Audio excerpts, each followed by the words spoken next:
What is up, guys, and welcome back to the channel, guys. We back tapping into Denmark. Y'all see, I've been looking at a lot of content, videos from Denmark, and I came across this one: 5 reasons why working in Denmark is better. Definitely see that there are some other good options in Europe as well. So Europe is actually not a bad option when it comes to careers, entrepreneurship, and different things like that. So. I think that's a great thing. That's a great thing that there's plenty of opportunities and great jobs, especially knowing that some of these countries are very expensive to live in. The U.S. is expensive as well, and I feel like in other countries it's expensive, but you get more benefits. It's better benefits, and it benefits people. Here we have benefits, but it's still enough to cost your arm and a leg, literally, type of thing. But we finna see these 5 reasons why working in Denmark is better. Y'all hit that subscribe button. Make sure y'all send me more video suggestions so I can check out about Denmark. I do have a few though, and somebody sent me a video about learning the language of Denmark, so that's gonna be interesting. I'm gonna check that out as well. But let's jump into this one.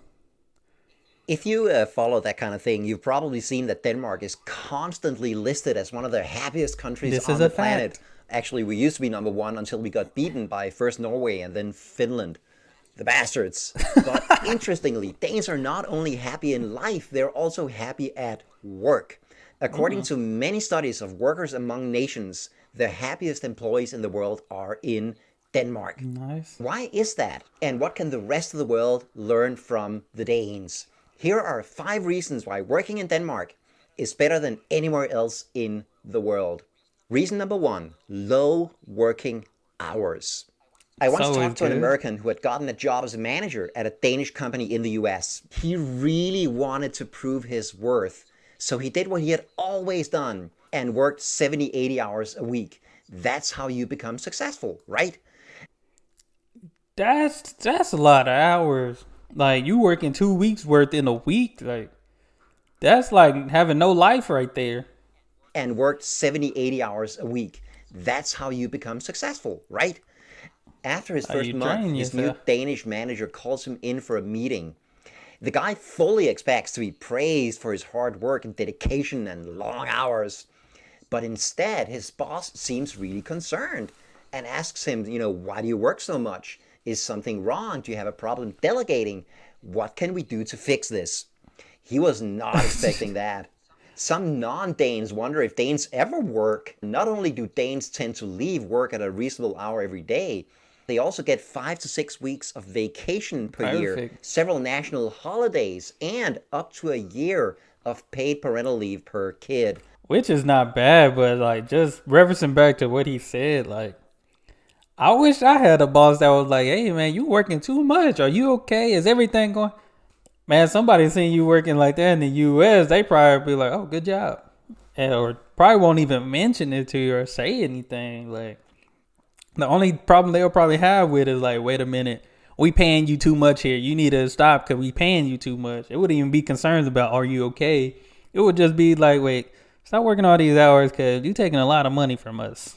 Holidays, and up to a year of paid parental leave per kid. I talked to a Japanese worker once whose company had a Danish supplier, and she was astounded when she sent an email to a Danish employee one summer and got an autoresponder back saying that the person was on vacation for 3 weeks Dang. and would not be reading emails. This shows up clearly in the data. According to OECD statistics, an average American employee works around 1,800 hours a year, while the average Wow. South Korean racks up 1,900 hours. Meanwhile, the average Dane only works 1,346 hours a year. That's not bad. That's not bad. It looked like Denmark and Germany are neck and neck right there too. That's not bad hours considering the fact that they still pay well, pay a good for a good living at least. Where the US at? This must just be Europe. No, cause Mexico's right there. US must be beyond this chart unless I'm just looking fast. Yeah, it must be beyond this, cause man, cause they got Mexico and stuff down there. So wow. Danes also have more leisure hours than almost any other OECD workers, and the link between sufficient free time and happiness is well established in the research. The difference to other countries can be stark. Many cultures around the world celebrate overwork as a sign of commitment. You Crazy. have It's to a put crazy in the world. hours is the message in It's a the crazy world we live in. Crazy United States we live in, man. commitment. You have to put in the hours is the message in the mistaken belief that the more hours employees work, the more work they get done. The The worst more work you get done, then the more work you can receive to get done too. Like that's just how it's always been. Once you finish your job, get some work done, there's always some more work that they have for you. So now you overachieving for the same amount of money. They not even paying you more to do all this stuff. example might be the Chinese tech billionaire Jack Ma, who celebrated the 996 rule. This means that you're supposed to work from 9 to 9, 6 days a week. That's 72 hours of work a week. I What? call this kind of thing the cult of overwork, and I have another video on why that is completely That's idiotic. overly Just to crazy. mention one reason, overwork is clearly linked to an increased risk of heart disease Yep. and strokes. Danish companies know this, and they recognize that employees also deserve a life outside of Come work, on now. and that 80-hour work weeks are bad for both employees and for the bottom line. That's why the official Danish work week is 37 hours. Not bad. Now, it's worth noting that while And Danish work 37 hours. I believe ours, I think that would be considered full time. But then again, I think it might be part time still here in the States. Because you do have to have a certain amount of hours to be considered full time. But usually, if you work full time, you working 40 plus hours. So it ain't even below that at all. workers work fewer hours, they are not slacking. In fact, they are way more productive in those hours, and they I rank believe it. towards I the believe it. top of the OECD's worker productivity Wow. lists. Reason number two, low power distance. In many countries, if your boss gives you an order, you pretty much have to do as you're told. In a Danish workplace, extremely few direct orders are ever given, and employees would be much more likely to view them as suggestions rather than orders.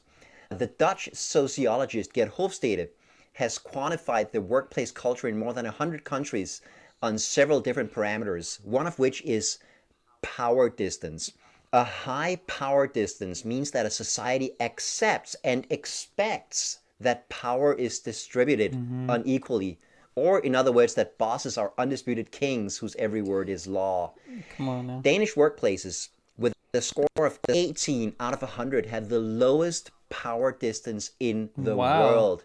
Just for comparison, Belgium has a power distance of 65, China clocks Oh, in at 80, and Malaysia holds the world record at an even 100 dang.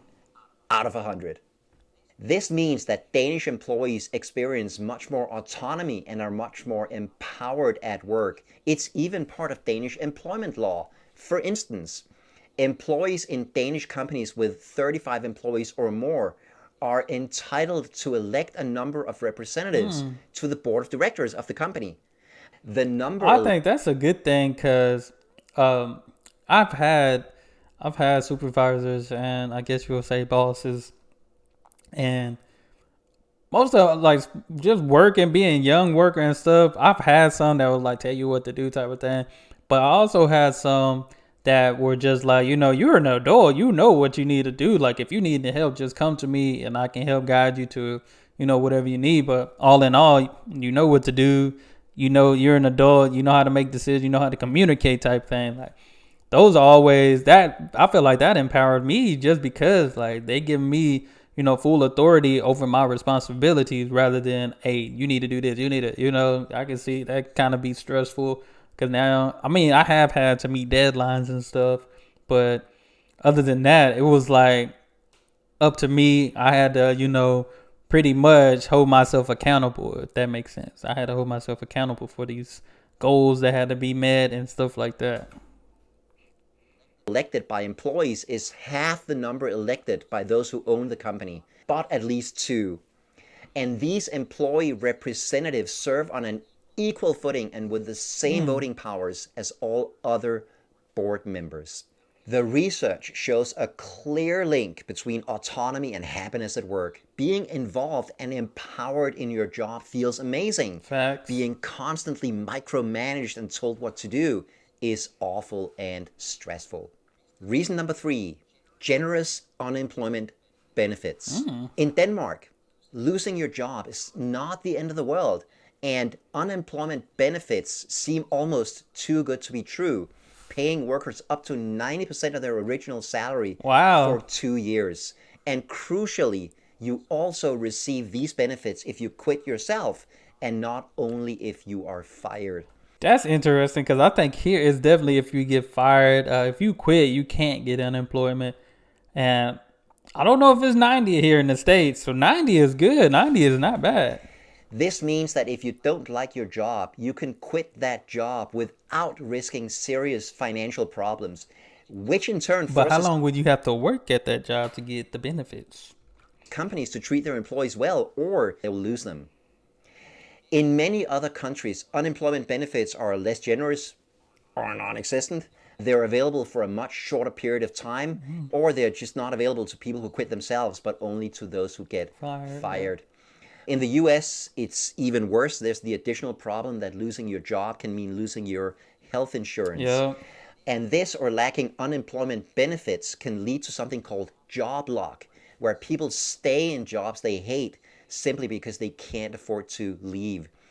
In other words, you may hate your job, but if you quit, you and your family no longer has any income or access to healthcare. So you stay even though you hate it. Yeah.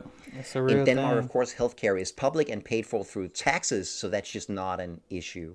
When it's easy and safe to quit a job, there is much less risk in leaving a job you hate. Even if you choose not to quit, just knowing that you could makes things more bearable. Hating your job while knowing that you can't possibly quit makes everything Yeah, that worse. changes a lot. Reason number 4, constant training and development. Since the mid 1800s, Denmark has prioritized lifelong education of its workers. These policies continue to this day with an extremely comprehensive set of government, union, and corporate programs that allow almost any employee who so desires to take trainings and pick up new qualifications, That's good. free of charge on paid time. Denmark spends more money on these types of programs than any other country. This lets Danish workers constantly grow and develop their skills and helps them See, stay. I experienced this working in education because we have different, different trainings and stuff that we have to do within a year. And we got paid for it. So I know in education for sure. I don't know. I can't speak for every other, job, occupation or career. Relevant, not to mention stay employed, even in a changing work environment. It also makes their jobs richer and more interesting and therefore more fun. And the 5th and final reason is this. Here's a word that exists only in the Scandinavian languages. Arbejdsglæde. Now, if you don't speak Danish, you're probably thinking there's no That way did that's not look like what he said. Arbejdsglæde. Arbejdsglæde. Glæde. Now, if you don't speak Danish, you're probably thinking there's no way that's a real word. I probably threw a bunch of random Scrabble tiles on the floor and that's what they happen to spell. But I swear to God, this is a real word that you will find in any Danish dictionary. Arbejde in Danish means work and glæde means happiness. So arbejdsglæde is happiness at work. Now, this word is not in common use in any other language on the planet except the Scandinavian ones. In fact, many people around the world hate their jobs and consider this to be perfectly normal. For instance, where we Danes have the word arbejdsglæde, the Japanese instead have the word karoshi, which means death from overwork. This is not just a linguistic quirk.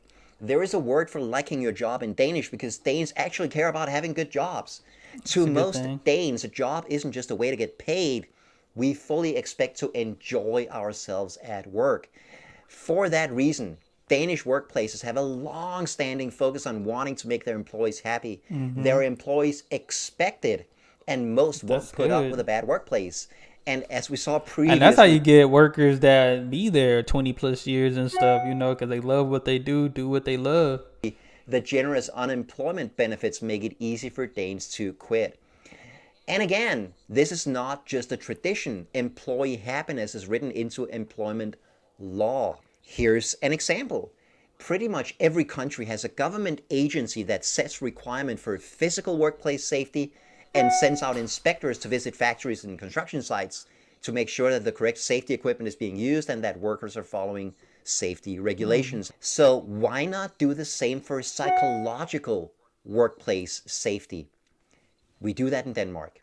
The Danish Working Environment Authorities can conduct inspections in workplaces where they suspect that working conditions are psychologically unsafe, not just physically unsafe. And they can go in and inspect things like mental health is important. Mental health, man. I remember working, especially in education, when you going, you can get mentally drained. Man, it's a tough thing. Like when your mind is drained, like it's hard to function. So that's why I tell people, like, your mind is powerful because your mind controls your body. So if your mind telling you tired, you need to go out there and get some rest. You need to lay down or something. Because even if you're physical tired, your mind can still be sharp. But if your mind tired and your physical, you in good standing physically, like you're not gonna do what you need to do at 100% because your mind not there. Psychologically unsafe, not just physically unsafe. And they can go in and inspect things like the amount of work and time pressure. They can look at bullying and sexual harassment, bad leadership, or contradictory or unclear work requirements. If they find that the workplace is psychologically unsafe, they can issue mandates that the company must follow, and in serious cases, they can also issue fines. Oh, wow. This is important because, physical safety matters. Breaking a leg because you trip over something at work is painful and can take a long time to heal. But make no mistake about it. Being bullied by your boss or working under constant stress can affect your mental and physical health even worse. So it makes perfect sense to mandate standards for psychological workplace safety and inspect workplaces to make sure these standards are followed. Wow. However, in many countries, the attitude towards work is very different. A few years ago, I gave a speech in Chicago, and an audience member protested that, of course I hate my job. That's why I get paid to do it. And many people around the world hate their jobs and consider this to be perfectly normal. Similarly, many workplaces... Me personally, I don't think that's normal to have a job that you hate. Like, because usually if you love your job or, doing what you love and getting paid for it, that's always a plus. Not saying that you're just going to be the happiest, happy-go-lucky type of person all day long, because life happens still. But, I mean, to do what you love what you do, it's always a plus, At least, when you step into there, even if sometimes you drained a little, at least doing what you love can kind of bring some confidence back. Doing what you love can kind of bring some joy back into your life and stuff like that. Around the world do little or nothing to create happiness among their employees. They stick to a philosophy that if you're enjoying yourself, you're not working hard enough. I beg to differ. I am not trying to paint Danish companies as utopias for workers, okay? Or their international counterparts as tyrannical hellholes. There are bad Danish workplaces and there are fantastic non-Danish workplaces. But there are a number of systemic and cultural differences between Denmark and the rest of the world that serve to explain why Danish workers are, on average, so much happier. And if there's one thing that I'd love for other countries to learn from Denmark, it's this. We know from any number of studies that happy workers are more productive and more innovative, and that consequently good companies have happier customers and make more money. This, by the way, may help explain why Danish workers are among the most productive in the OECD and why the Danish economy continues to do so well. That's good. So the lesson is this. When a country focuses on treating employees well rather than running them ragged, it is not a drain on society or the bottom line of corporations. Quite the contrary. Making employees happier will boost the economy, which makes it a complete no-brainer. Oh, and by the way, also fewer people will burn out and become sick or die because of crappy jobs. And I personally think that would kind of be a pretty awesome thing too. Stay happy. Definitely gotta stay happy. But I definitely enjoyed this because working, and y'all know I've seen plenty of videos, working should be a good thing. Working should be a fun thing. you should go to a job that you love. You know, even if it's one of the jobs like you're just good at, you always enjoyed it. You know, because there's so many different jobs with like the same type of skill sets that you would need. So it's all about finding that right company to work for that provides those skills that you have. And I just think just with this, it makes a lot of sense as I've seen in other videos, because here in the States, listen, when I say this, working 40 hours a week, okay, not bad. You know, typical work hours for a week.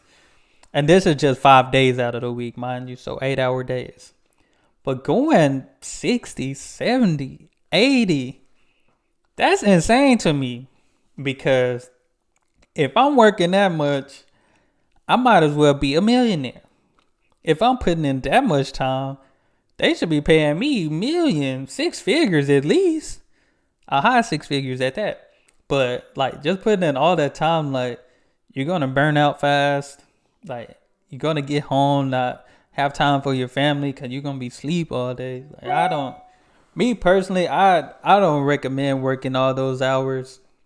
And I never really had to. There were some days where I had to work a little overtime, but man, it's one of those things like, why do people put in so much time to get that same check, or not even enough? Then, you know, some people get overtime, but not every company offer overtime. But, you know, this about Denmark, you know, like there's some more problems in the workspace in the US, but shout out to Denmark. Like you said, you know, maybe you work in Denmark, you have a great job, you love it and stuff like that. But I definitely appreciate Denmark and the way they're doing things when it comes to occupations, because you got to care about your workers. Because if your workers are happy, if they're doing good, if they're there and, you know, mentally, physically, they're going to be productive and they're going to get things done, which going to bring in the funds. That's what I get things done to bring in the funds. That's what's going to happen. But I enjoyed this, guys. Hope you did as well. Y'all make sure y'all send me more video suggestions. Hit that subscribe button and y'all be blessed, be the best, and be you. I'm out.